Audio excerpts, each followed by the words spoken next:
दिवसभरातील आणखी एक पाचवा महत्त्वाचा मुद्दा आपण पाहणार आहोत।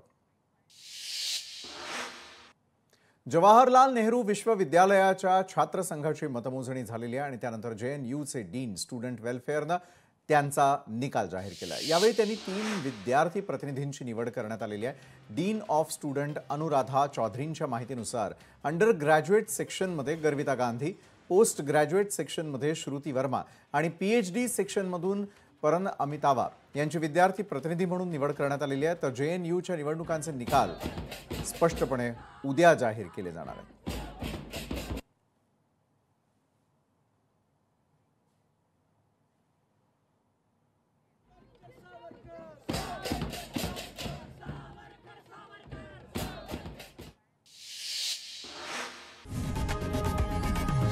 लोकशाही मराठी ऐका, पहा, जागरूक रहा।